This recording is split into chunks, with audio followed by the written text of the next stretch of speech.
much for that, Mr. Datta. That was a wonderful recap of what we witnessed in this edition of Ideas of India.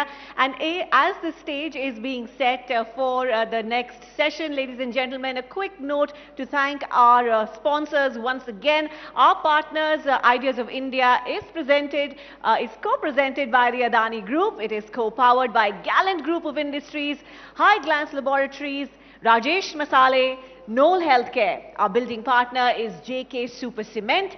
Our partners are Sri Leathers, Pulse Candy, Indira Gas, Tata AIG Insurance, PNB MetLife, Relly Spray and Tata Capital.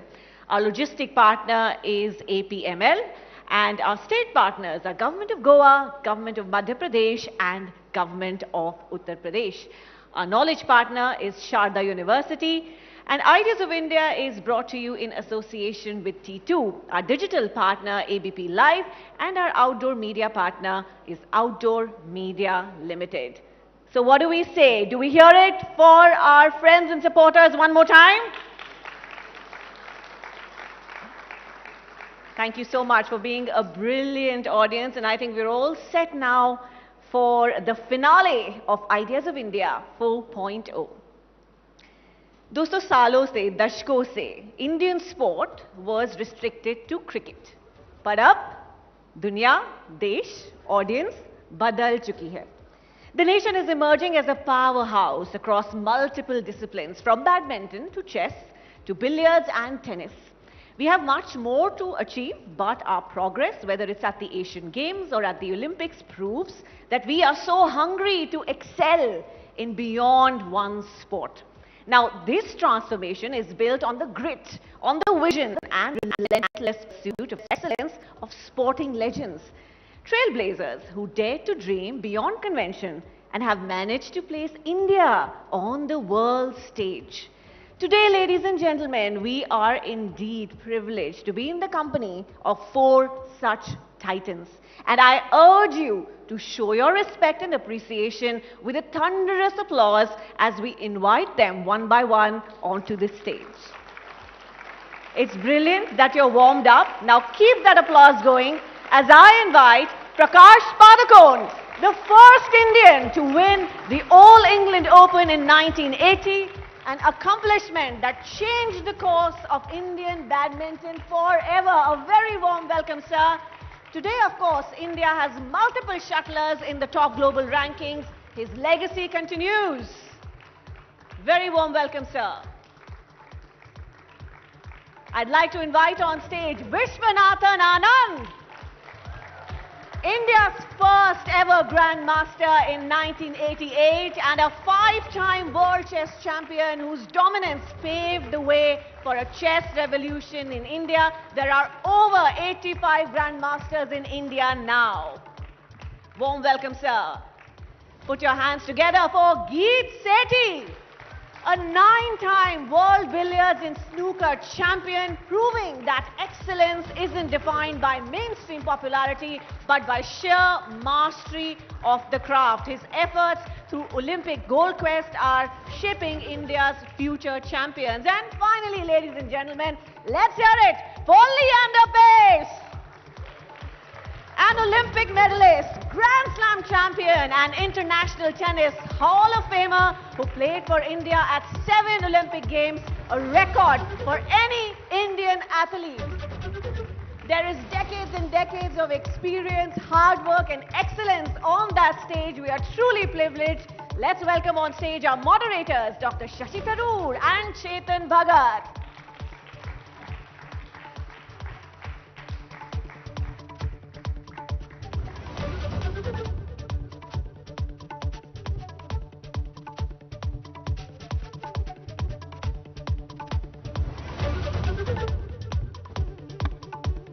Chetan, what are we doing here? We are not world champions at anything. Yeah? I know. By the way, there is this, India में 2 तरह की अंग्रेजी होती है. एक शशि थरूर की अंग्रेजी है, एक चेतन भगत की अंग्रेजी है. और आज दोनों साथ में हैं. Very rare. Let's hear for it. So as we'd agreed, I'll ask each of you a question and then we'll let Chetan grill you and we'll carry on from there. But Prakash, I mean, I sort of first met you, I remember when I was on my way to graduate school in the States, and we crossed at Rome airport when you were on your way to go and win another world championship or something way back in 1975. And I have to say, it's been amazing, your journey. In those days, we weren't used to having world champions.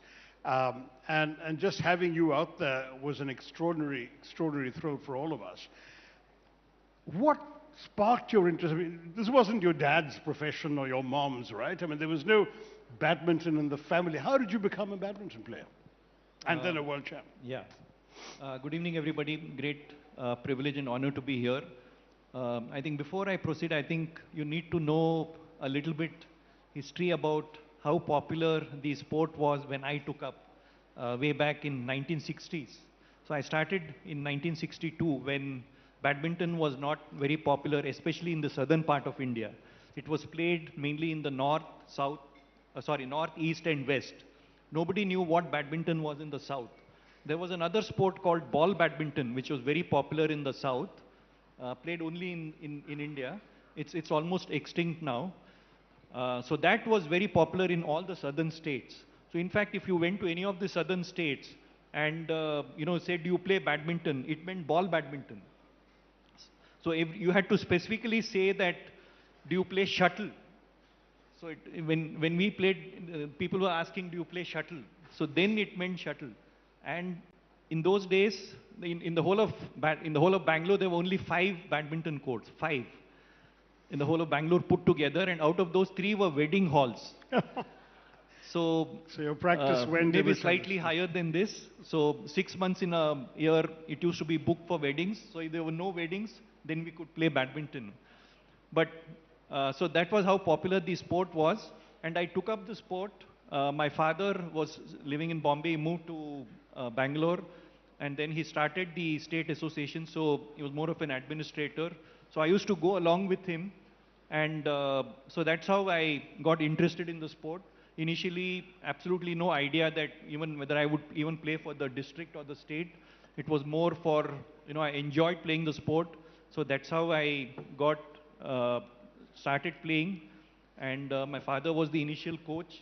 Later on, just picked up on my own, watching other players because there was no other way of learning.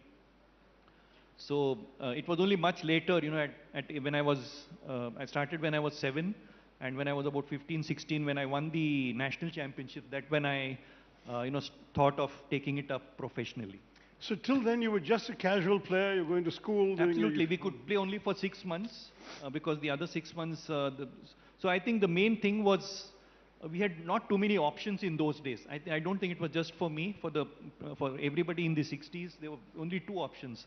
Either you take the option which you have, which is to play for 6 months, or not play at all. So there was no third option of going to another club, another city, another academy. So those choices were not there. So either you take what you had or you sit at home. So you would rather, without complaining, took up whatever was available and enjoyed, whatever facilities were there at that time. Amazing start. We'll come back to your journey. Yes. Geeth, your own journey was extraordinary. I met you in the context of your humanitarian work, but I'm going to take you back to billiards. Badminton wasn't a popular mass sport. Billiards certainly isn't even today. What brought you to billiards and how did you become so good at it? So, Prakash started in the 60s, I started in the 70s, and it was, well, there was a Wilson Jones, when you're 13 years old, you kind of don't really, read the newspapers, but there was a Wilson Jones and a Michael Ferreira in the periphery of my vision. But I used to play all sport. I loved sports, so I used to play table tennis, badminton. I was a fairly good badminton player. Not a good thing to say in this stage, but I would play cricket, I would play basketball, and then I got the chance to play billiards. And billiards in those days, in the 70s, you were not allowed into the billiard room if you were not 18 years old. And it was a place, it was always next to the bar in a club. And, but very interestingly, the sports ministry, they sent a circular to they sent a circular to the Billiard and Snooker Federation of India saying that to really get good quality players, we need junior championships. And if you don't have juniors playing at the grassroots level, how are you going to have a junior championship? So they actually sent a circular to the Billiard and Snooker Federation of India saying, you must promote juniors. The BSFI, the Billiard, our federation, they sent out the circulars to every club across the country saying, please relax your age limit from 18 to 12. And I was 12 and a half or 13 at the time. And it's a beautiful, sight. A billiard room for a child. First of all, you are not allowed inside. And there was a small little 6x6 window. It's a dark place, but bright lights, beautiful colored balls and this green base. And I would always peek into it. And when I got the chance, when that circular was put on, I just went and I was tall enough and I started playing. And I just took to it like fish to water. And I used to actually swim as a junior. I was a state level swimmer. I represented Gujarat state in the junior swimming championships. But at the age of 13, within a year, I had stopped playing every other sport. And by the age of 15, because there was a junior national championship, the first time ever it was held in Jamshedpur in 1976. So as a 15-year-old, I went and I won the first ever junior national billiard championship that was held.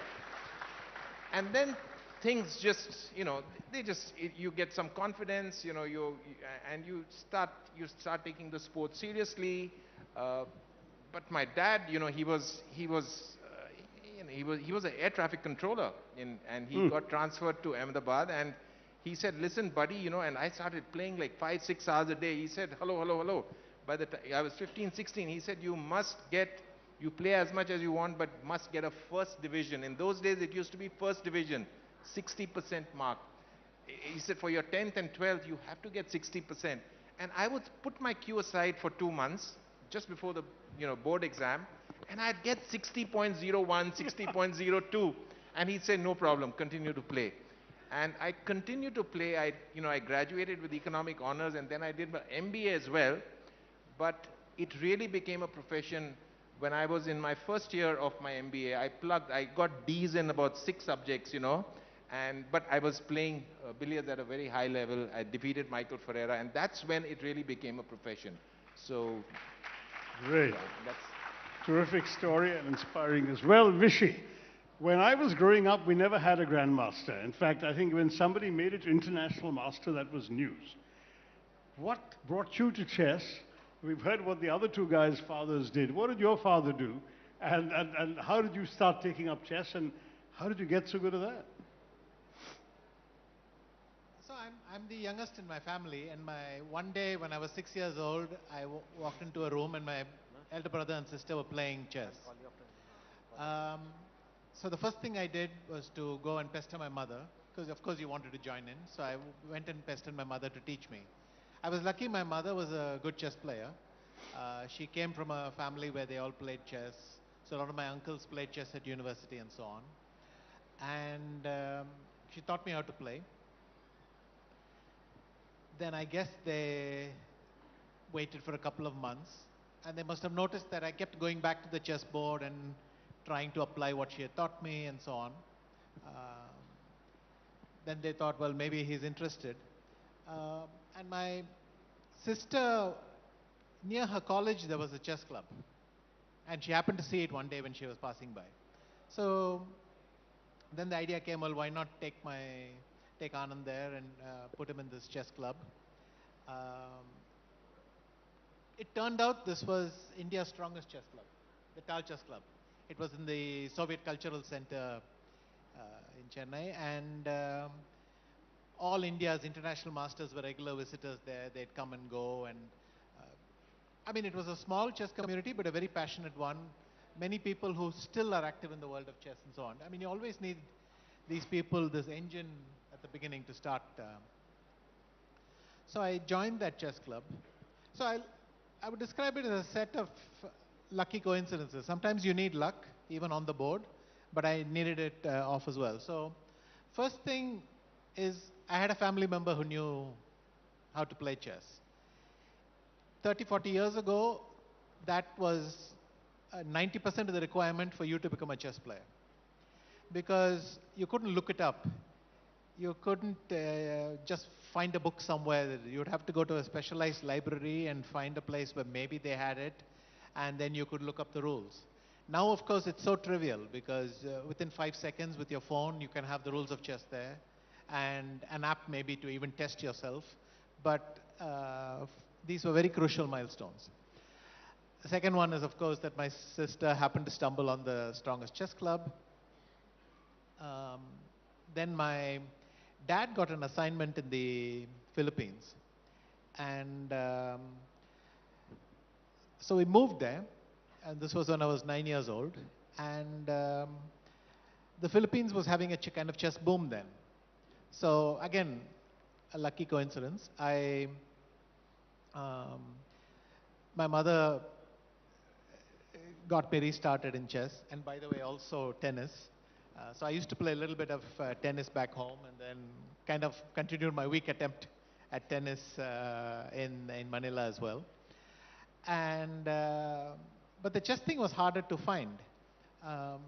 So my mother did one thing. She knew that Asia's first grandmaster was a man called Eugene Torre.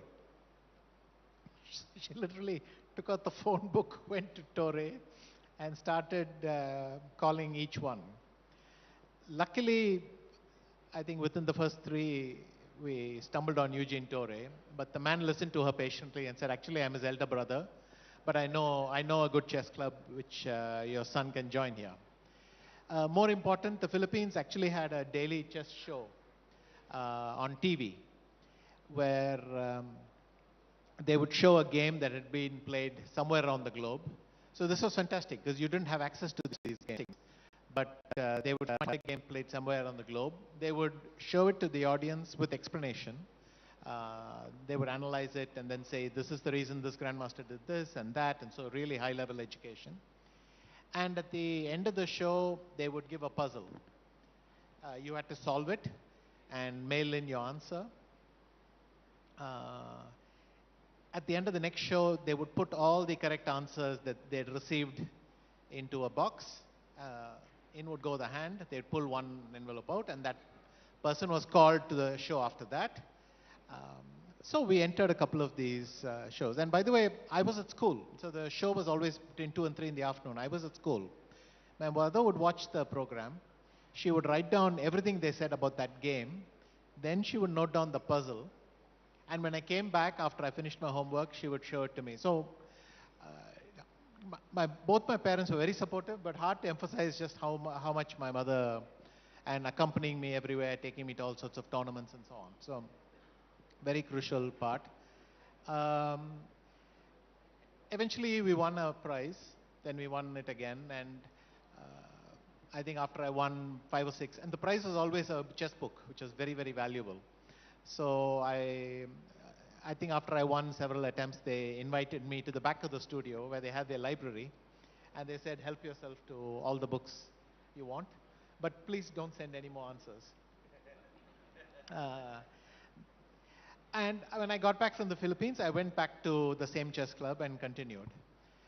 I then remained a strong junior, one of the strong juniors in Tamil Nadu for a couple of years, with no real sign of breaking away.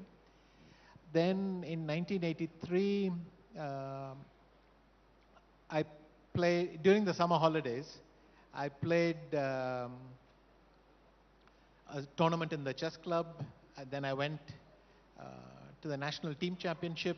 Somebody, in fact, SP Balasubramaniam had sponsored a team of juniors to go and play in the team championship. An exception is made for us. And I started winning everything, and I still don't know why exactly. Suddenly my level jumped. So I won this tournament. I won the top board prize in Bombay. And then I got a chance to go for the national level. I qualified. So within the space of 3 months, I went from becoming a decent junior to being able to represent India everywhere in the sub-junior, junior, and men's events. A magical, really magical period where doors opened and suddenly I got to play at a very high level. 2 quick things to wrap up. A similar thing happened 87, where I finished my school exams. So just like Geet, I had to stop chess for 3 months to catch up. I wrote my exams, and then I started to play chess again. A few months later, I won the World Junior Championship, the first Asian to do that in Baguio. I know that Geet won a World Billiards Championship just around the same time, so that was a nice coincidence. And then the end of that year, I became a Grandmaster. So in chess terms, that was another big breakthrough year for me. And the question of when I decided to become a chess player, I think I probably decided to become a chess player at the age of 6. And I was dreading the moment when I would find a good reason that I should not continue, but it never came. I think that's Sounds maybe the great, better way to put it. terrific. Leander Pace, now we've heard about how much the nation owes to Vishwanathan Anand's mother. But we all knew about your father. I mean, he was an Olympic hero and a sporting champion. How come you didn't take up his sport, and how did you get into tennis? I was a bit concerned about what not just my dad was doing at the Olympics in '72, but what my mom was doing.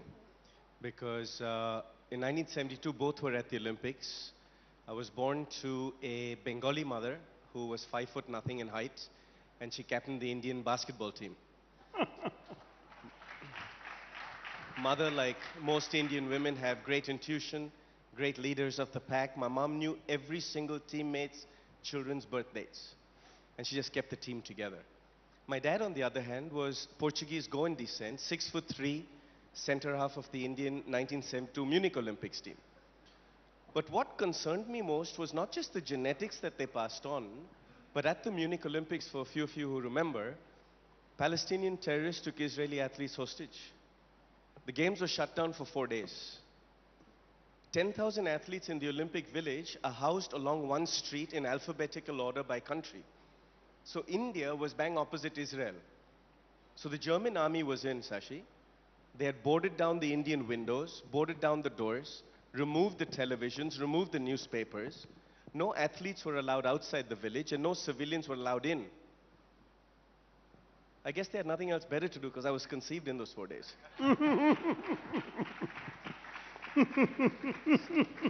So I was born on the 17th of June, 1973, for a few of you who want to do the math.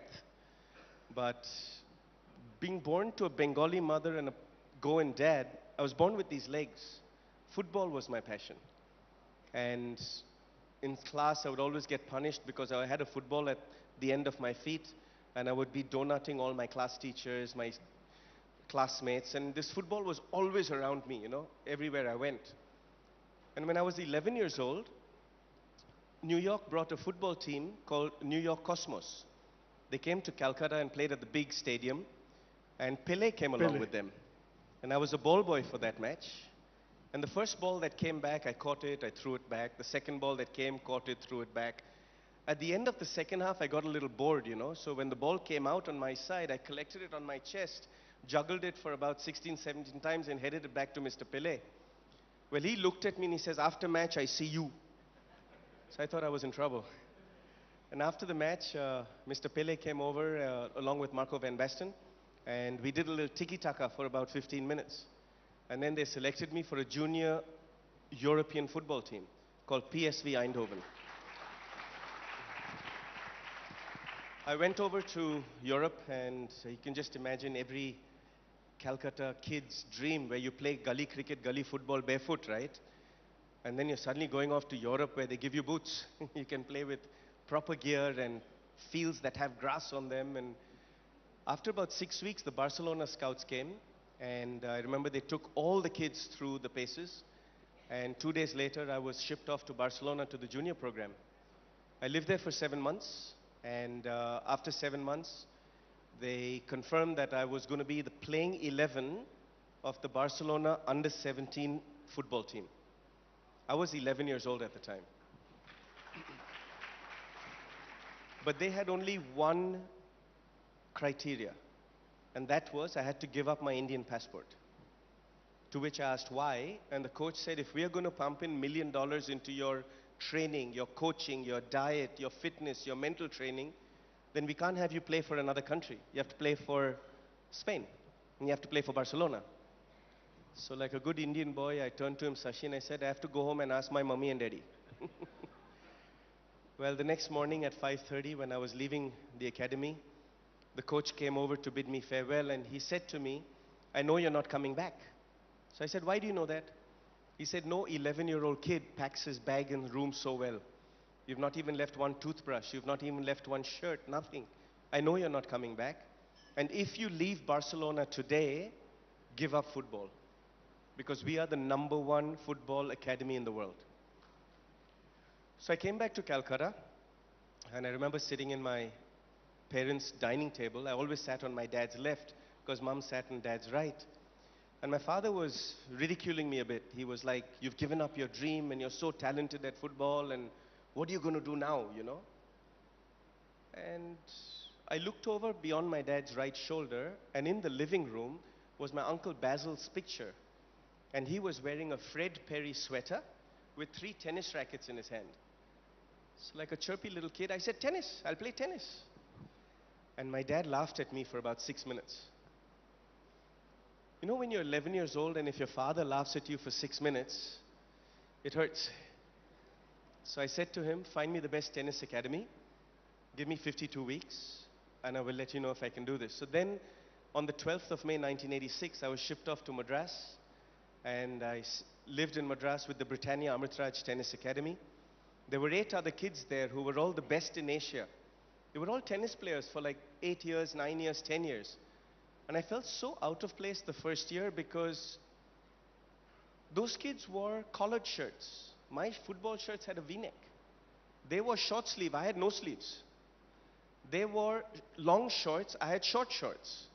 And they wore short tennis socks, I was wearing long football stockings. So I was a complete outcast. And every day they would beat me 6-love in practice. And on the 12th of May 1986, actually, when my dad dropped me to Madras, he gave me a 100-page letter. And he was writing that letter for 6 weeks before I went there. And the first paragraph and the last paragraph of that letter read the same, but the rest of the 99 pages was about how my mother and my father were separating and going their own ways. I didn't know how to make myself a sandwich at the age of 11. But every morning we'd wake up at 4:30 in the morning, practice would start at 5 o'clock, go till 8 o'clock. From 8 to 9 in the morning we had an hour for breakfast and a shower. 9 to 3:30 we studied at the Madras Christian College. 4 o'clock back on the court again till 7:30. And then we'd come back an hour for dinner. And then between 9:30 and 10:30 the famous Indian thing, homework. And then at 10:30 when the boys would go to sleep, I would put candles in front of a full-length mirror that I requested for. I'd lock my door of my bedroom, and I'd do 10,000 skips every night. I'd do 300 push-ups every night. I'd do 3,500 sit-ups every night. And that took 1 hour. And the second hour, I shadow practiced my forehand down the line, backhand cross court, topspin forehand, slice backhand, quick volleys, low volleys, and then smashes. And then after I'd finished that, after 2 hours, I'd sit up and read my parents' letter. And I would not sleep much that first year. I cried myself to bed for 365 days. Until I realized that tennis was the only vehicle I had to become a man. And that's what that first paragraph and the last paragraph said. My dad said, tennis is your vehicle to become a man. I blamed myself as a young boy for my parents' separation. I held myself very responsible for the hardships that my 2 sisters were going through and my parents were going through. So those years, 1986, 1987, 1988, were really tough. But after 5 years of this hard work, I won Wimbledon for you for the first time.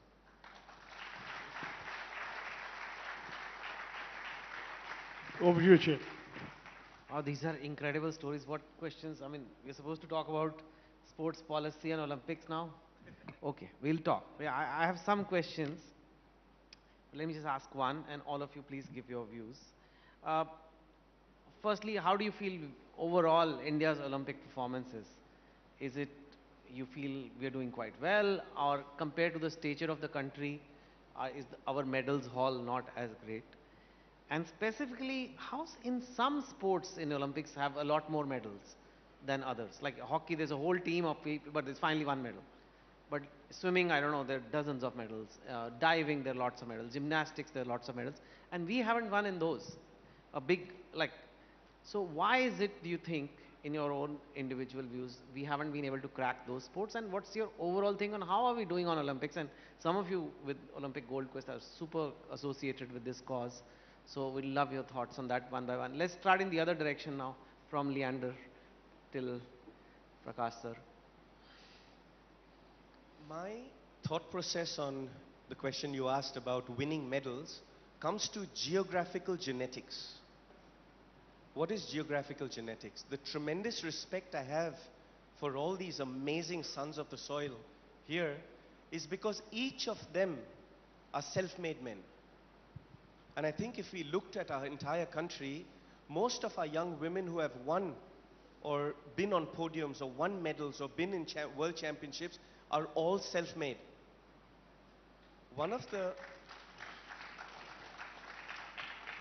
I believe India has tremendous potential in sport. And I believe that India can be a powerhouse as a nation by using sport to empower the youth, using sport to empower a quality of life. The session before us was about quality of life, and I was sitting there and seeing how relevant these champions on the dais are. If we learned the lessons of how they mastered their craft, but more importantly, how they mastered mental health, emotional health, physical fitness, I feel by imparting that knowledge to the youth and scouting talent at a young age, I believe in India we start very late with our talent. We're waiting until we're 8 years old, 10 years old, 12 years old, 15 years old. I mean, I would have loved to have played Wimbledon with Vishy Anand if he had taken to tennis, right? Can you imagine that partnership? His brains and my brawn would have been pretty good. But if we can, as a nation, look at sports science about testing DNA, genome testing, and looking at a child's potential height, potential bone density, potential muscle density, and by the age of 8 or 9, putting them into disciplines that fit their geographical genetics. I think that's how champions can be made in our country. And obviously it's a much longer answer, but that's the start. Sir, Rishi sir.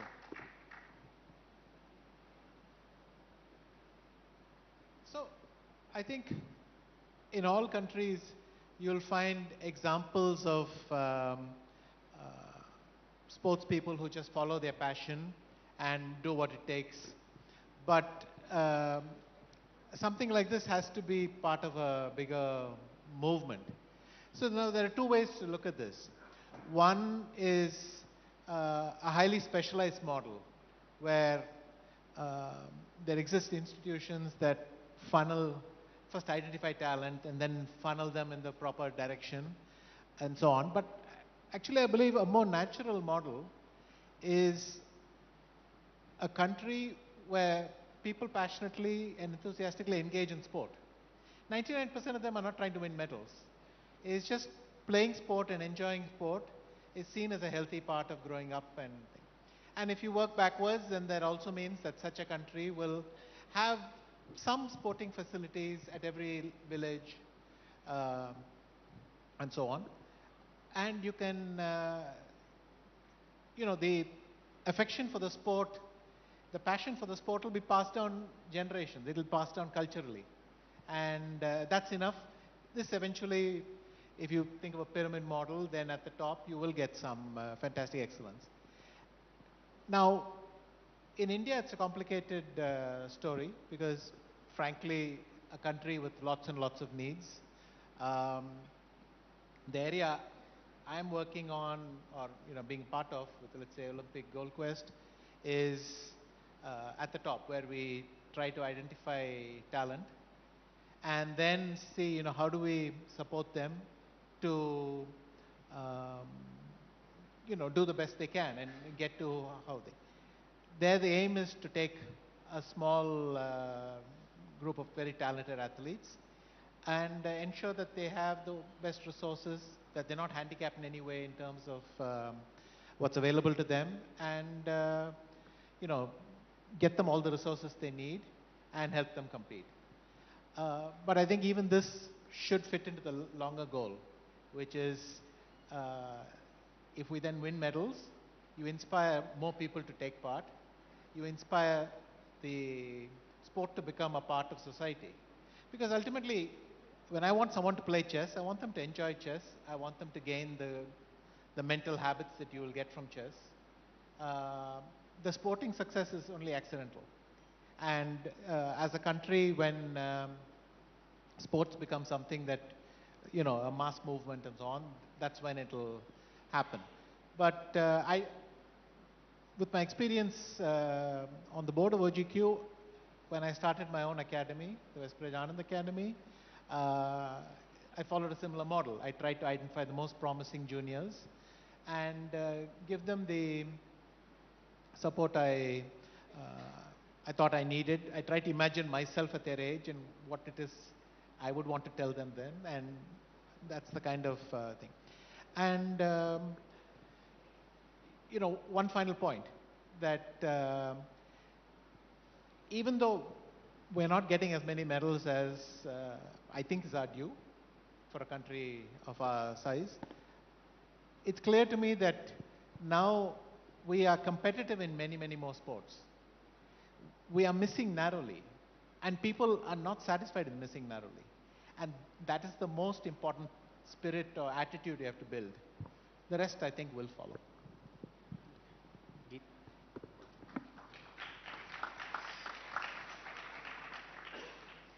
So, I think I'm going to take up both what Leander said was about geographic genetics. I believe is a fairly important part of our of the reason why we are not producing caliber performances at the Olympic sporting environment. I do believe that there is at the end of the day, there is a very strong relationship between, a correlationship between money, that means how rich a country is, and their sporting performance. Now, if you analyze that, so yes, the genetic comes in, but finally there's just no money. There's no money to the resources for an athlete. Even if there's a good athlete who's very talented, there's no resources for that talent to be nurtured. Everything 100%, to give 100% to that talent is just not there. Let's say that talent needs, for the sake of argument, 50 crores. It's just 10 crores that's being put into it. And at a world stage where the differences are so minute in performances of 0.001, it takes the balance 40 crores to actually build up that final performance. So socio-economics, genetics, and I have this concept called subconscious self-belief. So it will take another 10 to 20 years when the socio-economic kicks in. Genetics we can't do anything about, but the socio-economics will, the India is progressing, the GDP is going up, we will have money, we will have, OGQs, and we will have lots of other foundations pumping in the money, government will pump in the infrastructure, and we will slowly start getting performances, as we have started in the last 5 or 10 years, the last 2 or 3 Olympics. And then there will be one medal winner. There will be one Olympic medal winner, in wrestling, and suddenly there will be this concept called subconscious self-belief. He did it. I am from his village, and I go and, I wrestle in the same akhada. And that subconscious self-belief is extremely important, I believe. So we are at a beautiful stage in the evolutionary path of our sporting journey as far as our country goes. And I do believe, like I said, it'll take another 10 or 20 years. But like Anand said, we are, 20 years ago or 25 years ago, our athletes, You know, I was there in the 2000 Sydney Olympics, and Leander and Mahesh were playing, you know, they were the only two athletes in a contingent of 150 people. There was a wonderful showboat that was organized to take, you know, it was a dinner being hosted for the Indian contingent on this lovely Sydney Harbour showboat. And it was only two pairs of eyes, Mahesh and Leander, who had confidence here. I looked at 140 other, and I interacted with everybody. I looked at 140 other athletes, and their eyes had only despair. And that is what is now changed. Today, of the 260 athletes who go for the Olympics, 140 have, in fact, all the 240 have hope. There is no despair in any of the eyes. And to top it off, each one of them are not happy if they win a bronze. They are not happy if they come fourth. They want to win the gold. And that itself, I think, is quite transformational. It is.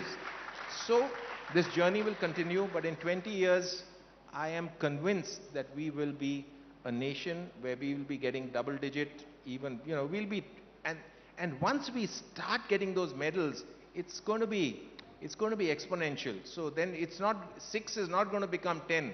6 will become 20, and then 20 will become 60. So I think that's what I see of Indian sport. Yeah. I completely agree with all the three of them. But one of the main reasons, I think, we have a lot of talent in the country. There's absolutely no doubt, especially, you know, in the last 10, 15 years, or it's always been in the tier 2 and tier 3 cities. But all these years, they've not had the opportunity to excel. They've not had a platform. So in the last 15 or 20 years, things have definitely improved. But one of the major reasons, you know, we need to address is the administration of the sports federations. Because sports is controlled by the federations. And unless, you know, because we have, for any sport to improve, the sports federations have to be professionalized. We need professional people running the sport. Talent is not the problem, funds is not the problem. If the federations become more professional, you know, like in some of the countries abroad, especially in Europe and in the US, I feel we definitely have a lot more potential to win more medals. It's definitely not lack of talent. It's definitely not lack of finance now. Maybe 20 years back, yes, we didn't have the funds. But now the government is spending a lot of, people are aware, corporates are willing to support, lot more foundations have come up to support. And earlier, maybe even 10 years back, the support was only after you won the medal. You know, people who won Olympic medals would get recognized. But now, you know, with, again, the Khelo India program from the government or the scholarship programs which a lot of the foundations have introduced. So none of the, you know, the talented, even youngsters, 10, 12-year-olds, if they're really good, they will not go unnoticed. They will start getting support. But that is not enough to get Olympic medals like the Americans do or the Chinese do. For that, the sports federations have to get involved. You know, they need to follow the same program. And things are improving, but, you know, like Geet said, you know, it will take a little more time. But we certainly have the talent, and there is every reason to be positive. It may not be, you know, we may not be growing at the pace which we like. And like, you know, the moment the sports federations become more active, they become more, they start employing professionals. And if they run like corporates, I see no reason why, you know, we cannot, you know, do well at the Olympics. Well, surely part of the problem is talent spotting, right? Because, I mean, all of you came from families where you were able to get exposed to a sport fairly young and played fairly young and grow up. There are many others. I mean, if you look at the way in which cricket has been democratized in our country, when I was growing up, it was very much a city elite sport. Today, you've got Indian stars emerging from, you know, Ranchi and Hyderabad, villages. All tier 2 and tier 3 cities. That, tier 2 and tier 3 and so on. Now, if you look at Vishy Anand becoming a grandmaster and then a world champion, has inspired a whole generation of Indian chess players. And you almost feel that because Indians feel they can do it, we're going to have an entire Indian ecosystem in chess the way the Russians had for many years, right? I'm not sure that's been true of the three of you yet. Badminton, to some degree, yes, we have a few, but they're not as numerous as perhaps we need to be world players. Billiards, I'm afraid, you're it. You're the last big name in billiards.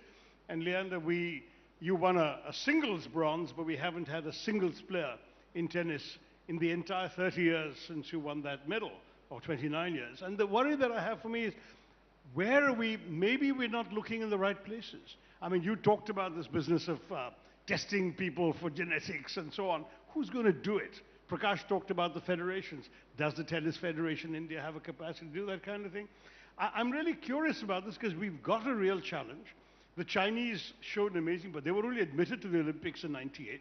They studied the 2000 Sydney Olympics, picked all the sports in which there were large numbers of medals, many of which were sports that had never been played in China. And they basically hired the best coaches in the world, coaches and trainers in the world in those sports, dragooned a whole bunch of kids whose talents their system allowed them to identify early, and they were starting raking in the medals from the next Olympics onwards. So we can't do that. It's not, it's not our system. How do we get that? And this is I really would like you guys, each of you, from the vantage point of your sports, but I mean, Geeta's done Olympic gold quest. You've got other ideas beyond your own sport. How do we identify, tap, and develop talent? And, let's make it a free-for-all. Any of you who has a thought can just chip in. Prakash. Well, I still feel that, for that to happen, the number one responsibility lies with the sports federations. That is why they are formed. Sports federations are there to look after, to develop, to nurture, to encourage, to promote sports. And unlike some of the other, let's say the bodies, like the CII or the, FICCI, the sports federations control the sports. So in any private individual or any private, let's say a corporate, wants to invest something, you cannot do anything without the help or without the approval of the sports federations. So I think the primary, whatever you say, like if China has done it, it's with the help of the national federations, they are accountable, and with the help of the Indian or the Chinese Olympic Association. So the primary responsibility, I think, would still lie with the federations. Everybody else can only help. But if we want it on a mass scale, I firmly believe that the federations need to step in and, be accountable and be more responsive to the needs of the sports persons. Geet, with Olympic gold quest, did you identify some talents who not from the big cities? Yeah, so we've actually at OGQ we've done a fairly deep study. The entire board and the operations team have done a study. And we just before the London Olympics, well, not just before, maybe 8 or 10 years before the London Olympics, Britain identified 2 or 3 sports which had a lot of medals. Which were they? The Kayaking. Cycling. Cycling. Britain.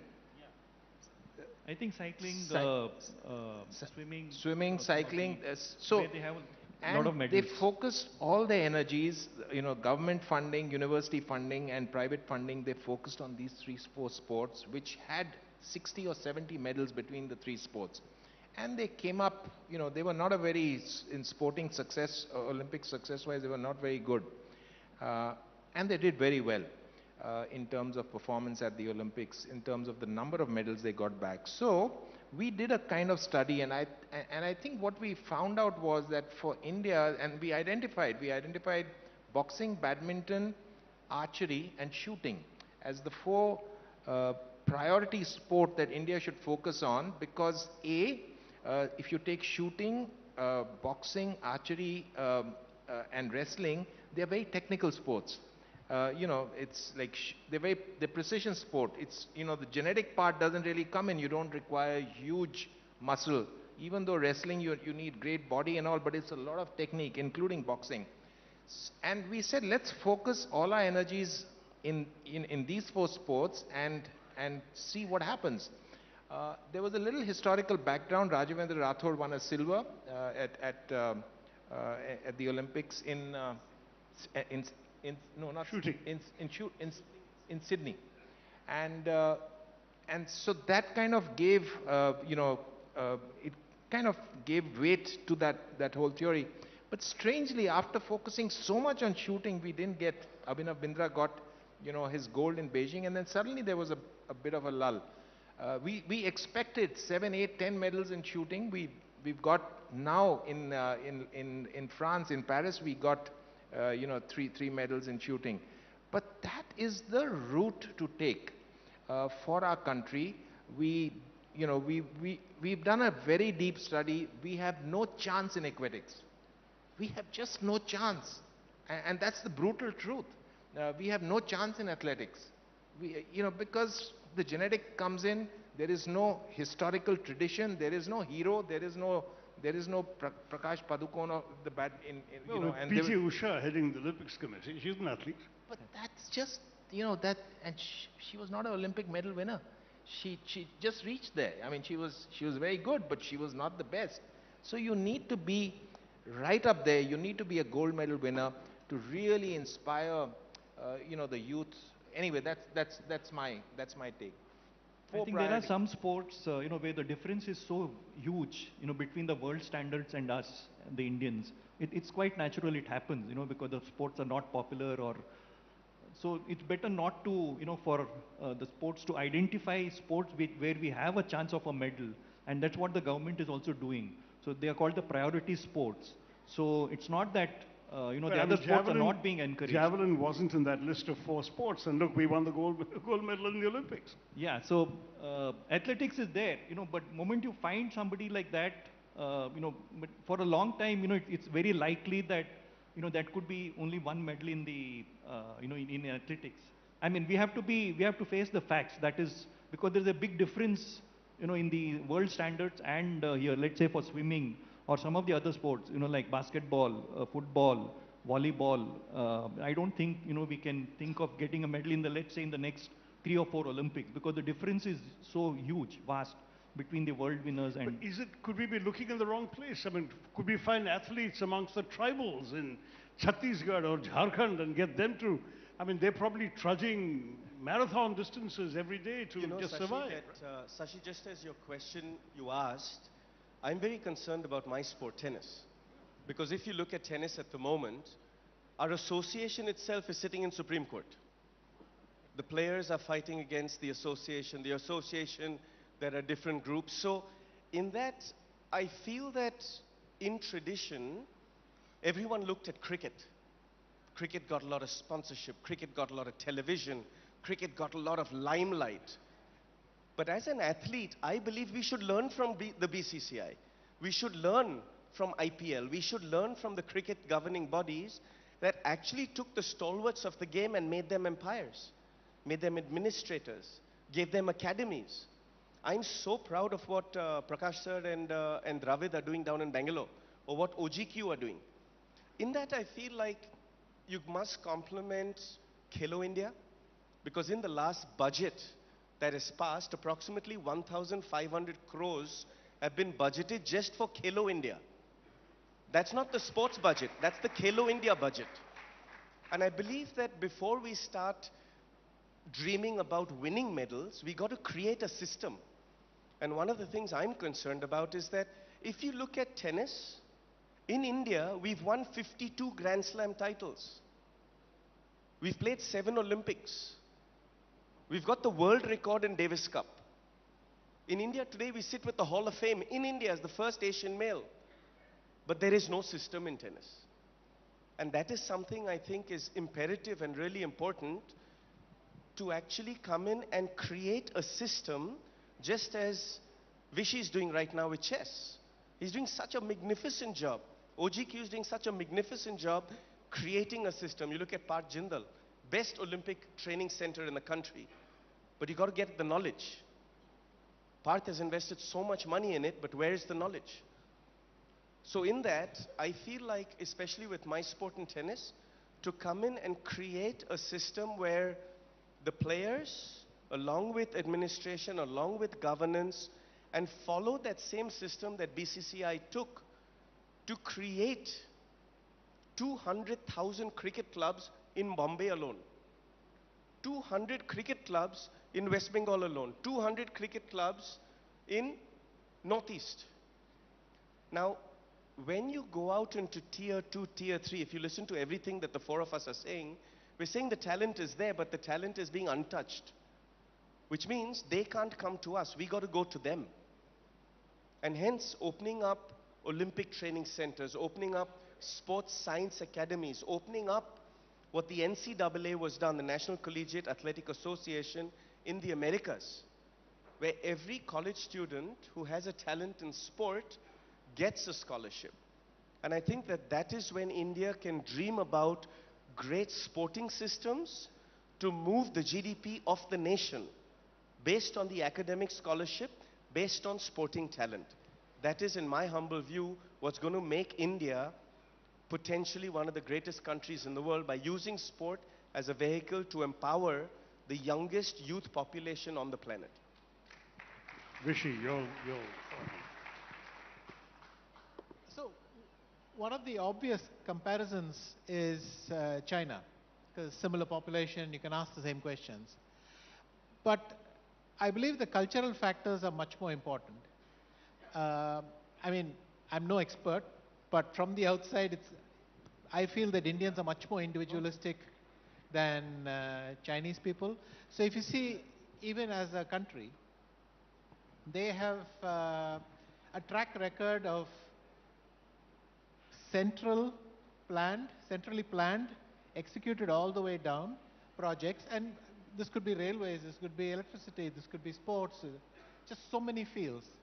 They have a track record of doing things that way. So clearly, but even they weren't one successful instantly. Their government took what, from 1949 till about 1980 before they started their greatest hits. And I don't think most Chinese models would work with us. So one obvious thing is in chess, we have done things totally differently from how China did it. But China is also a nation with lots of world champions, lots of women world champions. They've done very well in chess. And India has been incredibly successful in our slightly improvised way. So I don't think for India the central planning method will work and all that. But we need to accommodate much more spontaneity. To give an example, I think federations will have to reform a little bit and be more flexible and accommodative. But I don't think federations can do everything in India. But they'll have to be open to more, obviously not the word is NGO, but foundations, activists, people with ideas coming in and being able to participate. And that's the model look forward. I mean, we've seen it in chess. The federation has been helpful in some ways, but a lot of former chess players started academies on their own where most of the best talent was groomed. A lot of spontaneous initiatives were allowed to flourish, and chess started to go very well. I think it's the same thing. We will need a million different models across India. The main thing is to encourage participation and have a flexible structure. If you take big successes, IT or startups, not everything was centrally planned and sanctioned. A lot of it was spontaneous, it happened and it evolved. I believe that speaks better to India's culture and way of being than a more focused approach. Okay. I just have a quick line to add here. After hearing all this, I think we will really do well, and I'm taking up from what Anand's saying, when sport becomes an entertainment industry rather than a sporting industry, I think we'll be then on our way. It's just a different thought that I'm just wanting to get in. We need to make sport into entertainment. Okay. Well, we have very little time left, but let's move away, and I want to ask a very personal question, which I always wanted to ask sports people, and I never will get a chance like this again. So we can leave the federations and all the politics aside. Sports is a strange kind of field where you peak and then it's over, right? Sometimes it's genetic, sometimes it's just age. And in some sports you peak really early and then it's down. Sometimes you just peak because of an injury. And then it's a totally different life. Like someday you play your last best game And you just don't know it, that today was the day I played the best, I'll never play like this again. And then you move into retirement and everything, and we hear people announcing their retirements and all. But it's been such a big part of your life, your identity, your every waking moment is about that. Is it hard when it's gone? Is it difficult? And how does one get back to a new life? You guys have obviously gone on to do other things, which is incredible. But it's just very interesting to hear that insight. And very quickly, because you don't have too much time, so maybe a couple of lines. No, I think, if you are mentally prepared, that someday you have to retire. So, only thing that, sports, it happens very early. Corporates also have to retire. It happens in films. I think most, fields, it does happen. So I think it entirely depends on if you are prepared, like you don't get too carried away, when you are on the top, when you achieve something, be humble, because you know that, when you retire, you will not get the same kind of attention, you will not get the same kind of, feedback so if you are prepared for that, it is tough. It's not easy, but I think a lot depends on each individual sports person. I think I'll talk about myself. When you do something with so much intensity, with so much obsession, and I don't use the word passion, with so much of obsession and intensity, and in a sport like mine, I retired finally at the age of 53. So I've been playing for 40 years with a huge intensity and kind. It's just, I mean, you just had enough, and you just don't want to see a billiard. I don't want to see a billiard table, literally, and I don't go back to the club, anymore. So in my case, it's beautiful. It's I used to never cry when I used to play because I used to suppress my emotion. Today I cry watching a movie here. So it's beautiful. I'm experiencing life, other than the blinkered life of an athlete. And I know Leander, I know Lee very well, and all of us, I think, have done that. So I have that take that it's beautiful. Okay. There's no more madness. Rishi? Yes, a very, very big part of my life was being a sports person. And after listening to Dr. Ramakrishnan, I hope living a longer life will be a very exciting project as well. But that transition, when you switch from one to the other, is always tricky. I think the problem is, in order to keep competing, you have to have 100% belief in yourself and confidence and all that. But it's hard to do that when you're also thinking it's time to stop and how am I going to stop. And that's the tricky phase. But for the rest, yes, I think I will get to a point when I will be a human being again after being a chess player for very long. Leander will give you the last word on this. My father kept on preparing me for Olympic after Olympic. It was like changing shirts. He forgot that the Olympics was only every 4 years. Then I'd win Wimbledon once, he'd be like, let's go win the French. Then you win the French, he's like, let's go win the US. And then in the last 10 years, he was very smart. He introduced me to both the Martinas, Martina Navratilova, who kept me going by teaching me the tricks of longevity, both in recovery, diet, spirituality. And then introduced me to the younger Martina Hingis. And then we won 4 Grand Slams in 16 months. But just as Geet said, the last 10 years on the tour were really hard. It was really lonely.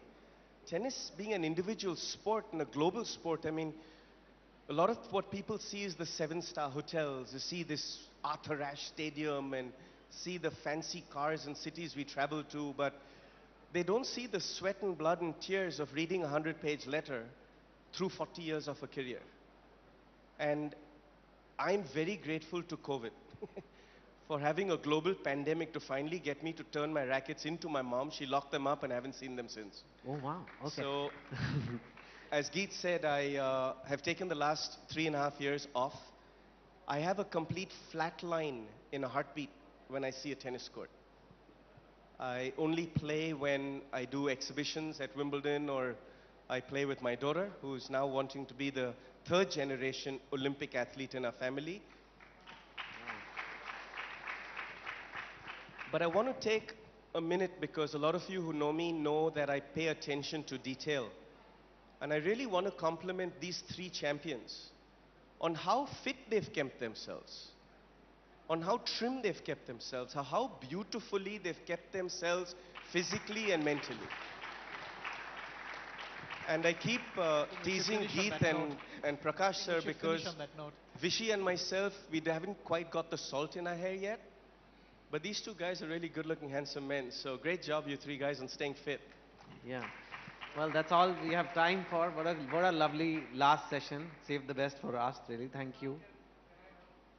I don't know if we can. I don't believe so, because we've got believe the MC hovering in the MC, vicinity. take over. Okay.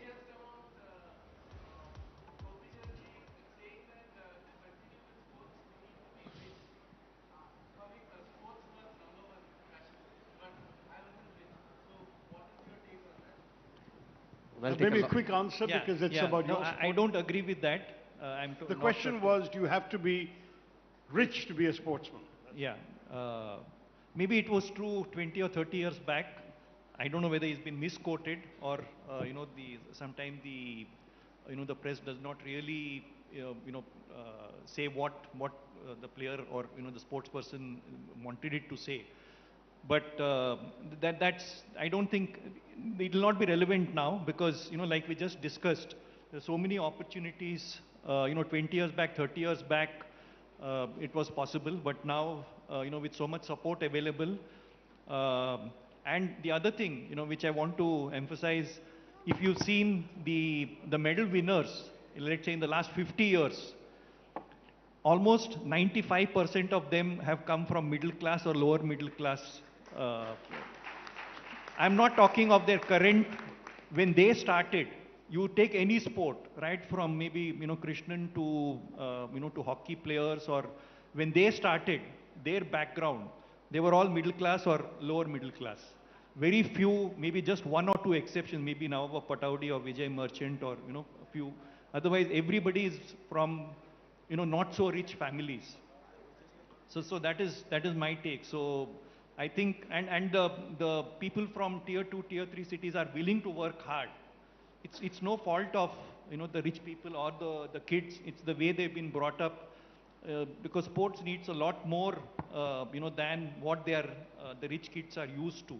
So if we want Olympic medals, we definitely have to, the poor and the middle class and the lower middle class, we need to support them, and they are willing to work hard. And also they are not looking at, going to IITs and IIMs. Yes. Thank you. Yeah, they have the hunger. That's what you need. Yeah. Thank you so much for taking that question on, and I am absolutely agreeable to Chetan when he says we could not have hoped for a better ending to Ideas of India 4.0. This has been such a coup for us to have these legends on stage. So many firsts for Indian sport are on that stage right now, ladies and gentlemen. A huge round of applause for our sporting legends, and I request Sumanto Datta, CEO, ABP Network, Rupali Fernandez, Chief Revenue Officer, ABP Network, and Pushant Chakravarti, Chief Financial Officer, ABP Network, to join us on stage to felicitate Shri Prakash Padukone, Shri Vishwanathan Anand, Shri Geet Sethi, and Leanne Pace.